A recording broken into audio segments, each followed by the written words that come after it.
Bienvenue à tous. Chers abonnés, dans notre vidéo, nous allons vous montrer comment ajouter une nouvelle tâche. Comme vous le voyez, euh, on a par exemple des sujets et des verbes, des verbes HTTP. Voilà, ce qu'on appelle des verbes HTTP. Il y a le get, il y a le post, il y a le delete, il y a put aussi. Donc, c'est par exemple ce fameux route, il prend que le verbe get. Donc, on ne peut pas faire post. Et ce qu'on veut, c'est de pouvoir ajouter des tâches à partir de la page d'accueil, au lieu de créer une autre page ajoutée. Donc, pour faire ça, je vais mettre des méthodes d'abord, les méthodes post. Je vais préciser les méthodes ici. Je vais lui dire qu'il faut accepter tout ce qui est get et post. Parce que par défaut, il n'accepte que get. Mais aussi, on ne va pas ajouter une tâche à partir de la page d'accueil directement, au lieu de faire une action. Donc, on va vérifier quel genre d'action l'utilisateur a fait. Donc, on va faire ça, euh, if request point méthode.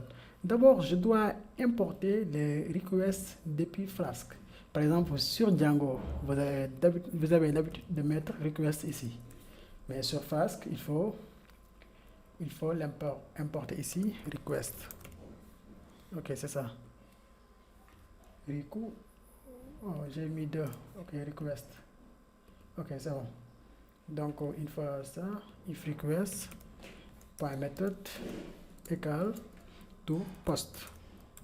Si l'utilisateur a fait une action de type post, qu'est-ce qu'on va faire? On va récupérer la tâche. Donc, on va faire task égale request.form, comme vous le voyez.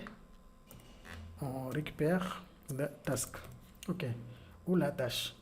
Donc, une fois récupéré la tâche, on crée une nouvelle tâche. Donc, on peut mettre new task égale à task, comme vous le voyez. Aussi simple que ça. On met name égale à task. Donc, bon, il est plus judicieux de mettre name au lieu de task, quoi, je pense. Voilà, je pense que c'est mieux d'avoir un nom plus explicite. Ok, c'est bon. Donc, on récupère la tâche, on met le name. Donc, une fois récupéré, on va d'abord faire on va faire une vérification et exception au lieu de trouver des erreurs où notre code s'arrête.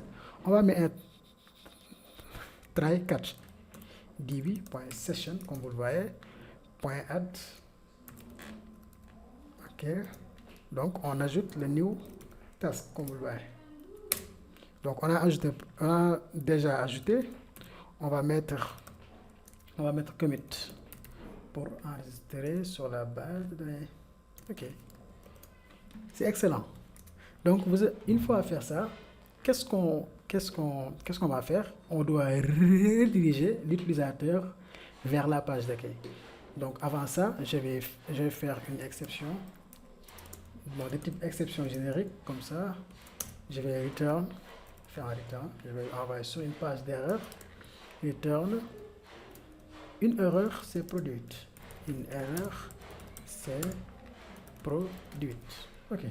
Donc, une fois la tâche elle est ajoutée, on va retourner l'utilisateur vers la page d'accueil. Pour ce faire, on a besoin d'importer redirect. Comme vous le voyez, on va importer redirect. Ok, on va le mettre ici. On va le rediriger vers la page d'accueil. Voilà, comme vous le voyez. Donc, on a ajouté la tâche et on a redirigé l'utilisateur vers la page d'accueil if. Donc là, tu n'as pas besoin de mettre else. Voilà. Si tu veux, histoire de parler avec un débutant, je vous conseille de mettre ça, else. Donc, de mettre quelque chose comme ça, comme vous le voyez. Donc, c'est bon. Vous avez un peu compris. Donc, on teste notre application. Jusqu'à là, pas d'erreur.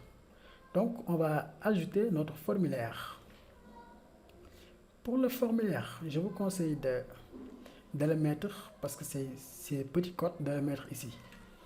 De mettre, par exemple, forme. html.html. Donc une fois, donc on va mettre en forme comme ça. Bon. Action, c'est la page d'accueil. Méthode égale post, comme vous le voyez. Ok. Donc on va mettre div.formRow. C'est par exemple c'est des codes Bootstrap que vous pouvez apprendre vous tous. C'est pas diable. Voilà. Donc div.formRow. On va mettre un autre div.call sm10. C'est bon. Point. Je vais mettre un peu de margine. Voilà, ok. C'est bon.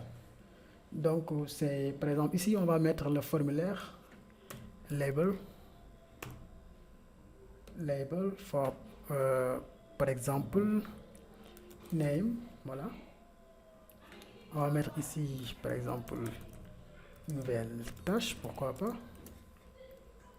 Donc on met notre input dot form control, donc de type texte.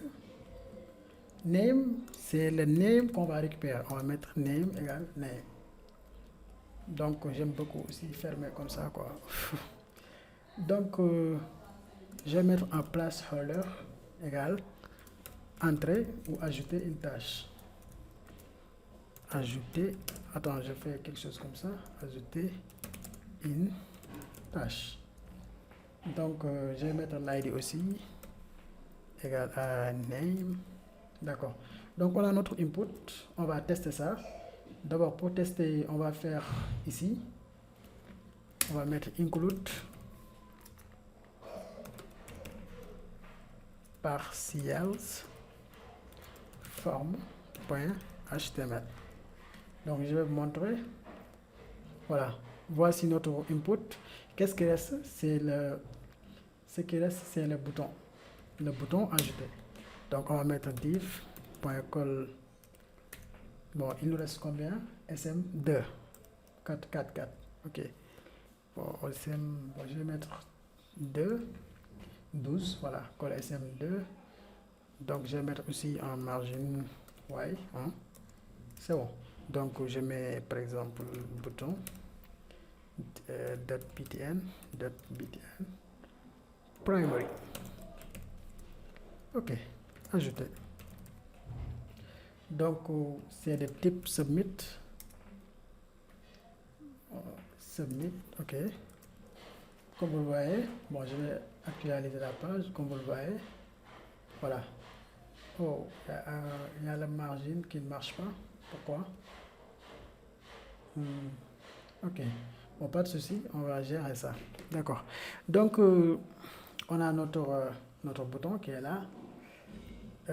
Donc, il nous permet, on va essayer de, par exemple, de tester pour voir. Par exemple, si on met apprendre Django, qu'est-ce qui va se passer? Voilà. Il a ajouté apprendre Django. Par exemple, apprendre React, ajouter. Voilà. Dans cette vidéo, vous avez appris comment créer une donnée avec Flask. Voilà. Voici la méthode. Tu fais un check. Le name, c'est ici. C'est ce name. Voilà. C'est ce name qu'on a passé ici. Donc, on récupère la variable name. On crée une tâche. On fait un check sur la base de données et on ajoute la nouvelle tâche. Donc, je pense que vous avez bien compris l'ajout des tâches. Donc, dans la prochaine vidéo, je vais vous montrer comment supprimer une tâche.